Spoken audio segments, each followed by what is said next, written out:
I think Josh would agree with me right away, and that's to keep guys healthy and not overdo things to start off. You're going to have a couple of days when they're just in shells, and then they'll put full pads on, and then they'll start to get after it. I think a lot of the information that we've gotten from Coach Frost lately is that some of those injuries are kind of clearing up. Marquise Stepp, the USC transfer running back, sounds like he's almost a full go, and a guy that we didn't get to see at all in spring camp. And Thomas Fedoni sounds like he's coming along a lot faster than everybody thought. Will Honus is a guy that might end up, medically redshirting. We don't know right now, but he's on the mend too. So I think they've had a lot of time off here lately, and coming off of Big Ten media days, and kind of reaffirming their allegiance to the Big Ten conference. Regarding some of this realignment talk, that I think everybody's just raring to go and ready to get after it. I'm sure Josh has talked to some of the guys, and they can't wait to get it going. So we're right there with them. Once you graduate, you lose track of time. So that's what a lot of these guys that are still playing, they'll understand later. But if I didn't keep up on this, like a year ago, I was doing my own thing. I was trying to play and everything, and I was like, oh crap! It's fall camp going next week, and school's starting in a couple weeks for kids and everything. And yeah, I've talked to a couple of linebackers, and they're just ready to go. I don't know if it's a chip on the shoulder because obviously nobody's giving them any credit.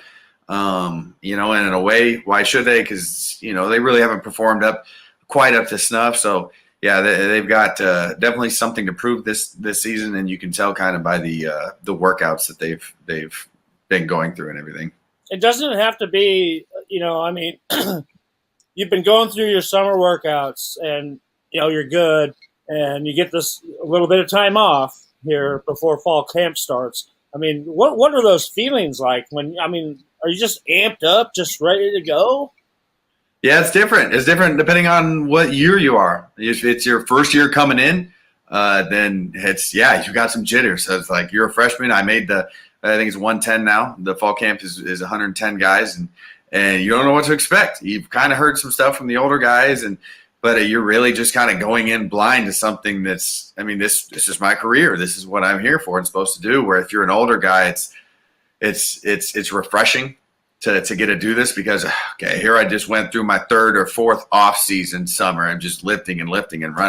And, it gets redundant and it's time to actually do something, So it's definitely a calm excitement for the juniors and seniors that, hey, we got to actually go do this again, and I've been there, done that. I know exactly what to expect, and I can just try and get better at what I need to get better at for my personal, self being a player. Hey, Josh, for you and the guys that you played with and really respected on the defensive side of the ball, how much work did you have to put in from a physical standpoint? Like, where was that best place to be in regards to having enough rest and not having too much contact to where you stayed healthy versus staying sharp, knowing, practicing tackling, you got to practice tackling. Like, did you have a pretty good feel for how much tackling and contact you needed to be sharp, to be ready? Oh, it's a real fine line, I'll tell you that. Because sometimes I think coaches, whenever they get behind the whistle, I think they forget that, okay, we've just been through like 5 days in a row and we've been going really hard, full pads. Maybe it's time to pump the brakes and we're going to hey, we're going to the movie today, or something like that. But, you definitely need that, especially early in fall camp. You need to break it in and have your neck sore and have everything sore. That way you can get it out of the way for the season. So, it's definitely a formula, and every coach has different philosophies on it. With Bo, we maybe did tackling drills once a week, and then with Riley, we did tackling drills every day. So, and both of them worked, right? Our second year with Riley, we had a great defense, and obviously Bo's defenses, we were always up there ranked pretty good. So It's definitely a special formula unique to each coach. And for me, I think it's, probably half the week you need to be going, to the wall. And the other half, you can probably tone it back and be a little more mental, where, other coaches like to go 90-10. Craig, don't you think that Husker fans, a lot of just college football fans that follow Nebraska football, like myself, would be surprised at what Josh just said about how often they did tackling practice under Bo Pelini versus Mike Riley, that they did it more often under Mike Riley? I think most people would be shocked if they heard that. I was surprised. Absolutely. And, I'm a guy that's been around through all of these coaching staffs, and I've seen the way they operate, and everybody's got their own unique style.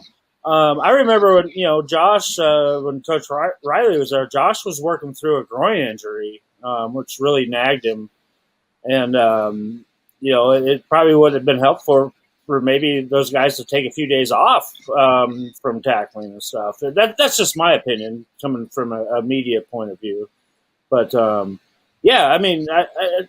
people, if they're not around it, they don't really realize the difference in different philosophies and stuff. And I saw a question of somebody had chimed in there and said that Josh would have been a stud there under Coach Shenander's scheme, and I agree with that 100%. I think Josh is the kind of guy that Coach Shenander falls in love with and lets him loose and goes and hunts heads.